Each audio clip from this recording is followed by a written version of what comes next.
현금을 어느 정도 좀 확보를 해놨기 때문에 이런 조정을 좀 기다린 것은 사실이에요. 그래서 네, 안녕하세요, 중수자입니다. 오늘 12월 24일입니다. 크리스마스 이브고요. 제가 어제는 좀 일이 있어서 영상을 좀 못 올렸고 오늘도 좀 바빠가지고 좀 뒤늦게서야 영상을 올리게 되었습니다. 지수가 조정을 받고 아무래도 종목들 하락 종목들이 좀 더 많은 그런 시장이었잖아요. 그래서 그렇게 기분 좋은 월요일이랑 화요일은 아니었을 것 같은데, 이렇게 지수가 하락을 할 때 사실은 그 수익은 이런 하락 속에서 만들어진다고 생각을 하거든요. 그래서 항상 이제까지 2019년도 그랬지만 하락이 폭이 크고 깊을수록 그 이후에 지수가 반등을 할 때 어떤 종목들이 더 크게 상승을 할지, 어떤 종목에서 수익을 낼지가 좀 눈에 보이는 그런 시기가 되는 것 같습니다. 그래서 지수가 하락을 함에도 불구하고 강한 종목들이, 어떤 종목들이 좀 강한지에 대해서도 좀 살펴보고 5G 상승이 이제 다가오는 이유라는 제목으로도 영상을 좀 찍어 보겠습니다. 일단 코스피 지수 자체는 지금 단기적으로 5일선을 거의 이제 꽉 찬 음봉으로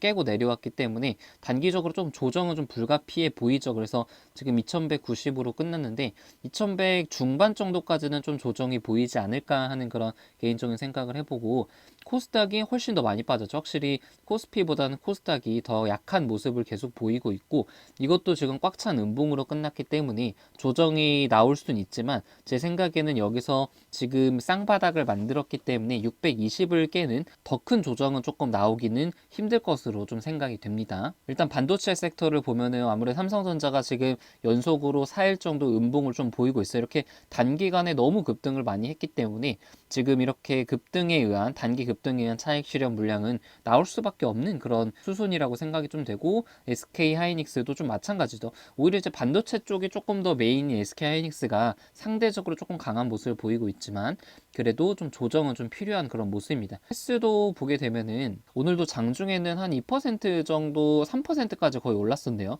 근데 아무튼 장 막판에는 좀 차익 실현 물량이 계속 나오면서 지금 계속 윗꼬리를 달면서 오를 때마다 차익 실현 물량이 계속 좀 나오고 있는 그런 모습이에요. 그래서 테스가 예전에 신고가를 치고 나서 어떤 형태의 그 차트를 좀 그렸는지 보면, 왜냐면 기업의 차트는 과거의 모습을 따라가는 모습을 항상 좀 많이 보이기 때문에 예전 차트를 보면은 상당히 좀 좋은 아이디어를 얻는 경우들이 많거든요. 그래서 2016년부터 해서 대세 상승기가 펼쳐질 때 그때 어떤 식으로 흘러갔는지 보면은 지금 4월달 같은 경우는 윗꼬리를 굉장히 크게 달고 하락을 했는데 그 이후로 조정이 한 달 정도 좀 나왔죠. 한 달 정도 조정을 보이고 난 뒤에 그 다음 계속 하락하는 것이 아니라 60일선에서 지수 21선을 깨고 60일선에서 지지를 받고 나서 다시 상승을 했습니다. 그리고 상승을 한 다음에 다시 한 달 조정을 받고 60일선 지지받고 상승과 조정, 상승과 조정. 여기서도 보면은 12월 때 2016년 12월 달에 굉장히 큰 급등이 나오고 나서 한 지금 3달 넘게 조정이 보였어요. 3달 넘게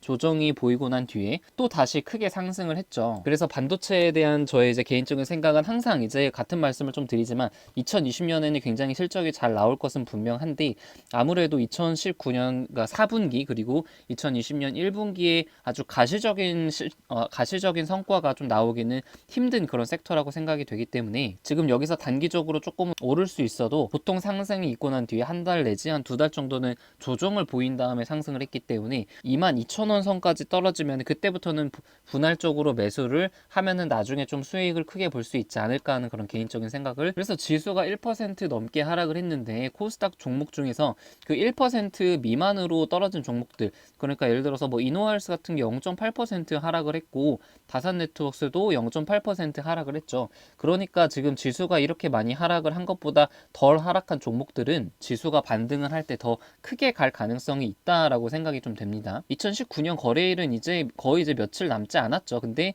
그 며칠 안 남은 거래일 동안에 확실히 좀 지지를 받고 2020년 초에는 크게 상승할 가장 좀 기대를 하고 있는 종목이 다산네트워크스인데, 여기서 21선을 한번 좀 깨고 올라갔는데 21선에서 바로 반등하지 못하고 약간 좀 조정을 받고 있는 그런 상황이죠. 그래서 제가 저번 주에 그렸던 그런 차트 시나리오에서도 여기서 21선을 한 번에 깨고 상승을 하기보다는 한 번 정도 21선을 조금 깬 다음에 21선을 두 번째 돌파할 때가 그때가 진짜 반등이지 않을까. 왜냐면 그렇게 되면 쌍바닥을 만들면서 상승을 하는 것이기 때문에 정말 그때부터는 좀 탄력적으로 상승할 수 있는 그런 힘이 만들어진다라고 생각이, 그래서 2020년에는 1월 달에는 모멘텀도 많고 일본 쪽으로 수주 모멘텀도 있기 때문에 상당히 좀 기대를 하고 있는 종목인데, 앞으로 어떻게 흘러갈지 좀 관찰을 해봐야 될 것 같습니다. 5G 섹터 안에서 이제 HFR 같은 종목들이 상대적으로 조금 많이 빠졌는데, 이런 종목들은 아무래도 다산 네트워크스라든가 이노얼스는 그동안 굉장히 많이 빠졌는데 HFR은 많이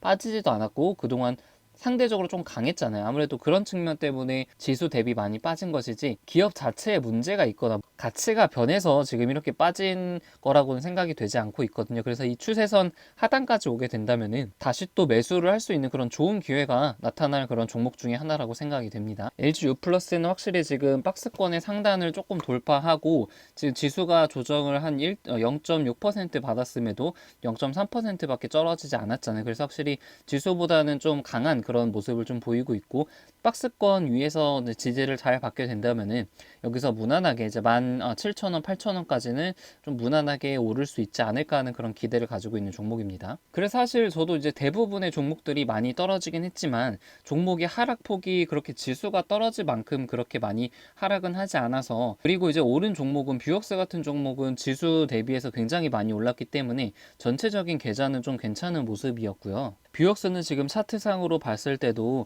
지금 한 번도 121선을 제대로 뚫고 올라간 적이 한 번도 없었는데, 지금 여기서 강한 상승 이후에 조정을 받고 확실히 121선에서 지지를 받고 계속 상승 추세를, 하락 추세에서 상승이 되고 있는 그런 국면이라고 생각이 되기 때문에 상당히 좀 좋은 모습이라고 생각이 되고, 아무튼 중장기로 계속 끌고 갈 그런 종목 중에 하나라고 생각이 됩니다. 그래서 지수가 좀 조정을 받고 내 계좌에 손실금이 조금 늘어난다고 해가지고 좀 속상하실 분도 계시겠지만, 지수가 상승을 하고 내 종목이 상승을 하기 위해서는 하락과 조정은 좀 필수적이라고 생각이 들어요. 여기서도 상승 이전에는 조정이 있었고, 그리고 조정이 있는 다음에 상승, 그리고 조정 이후에 다시 상승을 보였기 때문에 이 조정은 필수적이라고 생각이 되고, 그보다 중요한 거는 내가 과연 이런 조정에 대비해서 현금을 가지고 있는지 가지고 있지 않은지가 사실은 더 중요한 것 같아요. 만약에 내가 현금을 보유하고 있으면은 지금 당장에 오르는 것도 물론 기분 좋지만 이렇게 조정을 오히려 기다리는 그런 마음을 갖게 되거든요.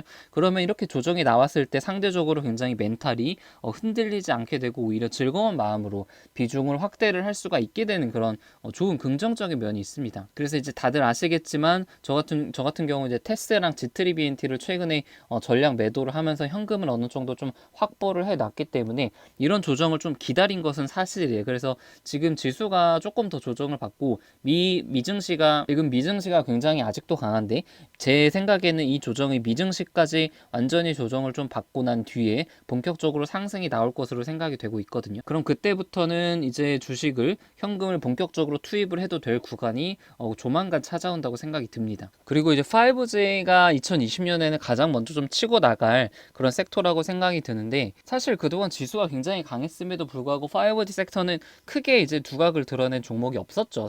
사실 서진 시스템 말고는 다른 종목들은 거의 이제 횡보를 하거나 아니면은 좀 추가적으로 조정을 받는 그런 종목들이 좀 대부분이었는데, 2020년 초가 되면은 아무래도 모멘텀들이 굉장히 많이 반영이 될 가능성이 좀 높다고 생각이 들어요. 일본의 5G 투자라든지 도쿄 올림픽 모멘텀, 그리고 통신사들이 이제 2020년 투자 계획을 캐펙스를 발표를 할 텐데, 예상보다 캐펙스가 훨씬 더 많이 된다면은 그때부터 본격적으로 모멘텀을 받고 상승이 나올 가능성이 좀 높다고 생각이 듭니다. 그리고 두 번째 이유는 사실 12월 26일까지 가지고 있으면 대주주 양도세를 내야 되기 때문에 그 기준일까지는 코스닥에 어떤 큰 자금이 좀 들어오기가 쉽지 않을 거라고 생각이 들어요. 그래서 지금까지 코스닥 지수가 코스피에 비해서 좀 약한 이유도 그거라고 생각이 되거든요.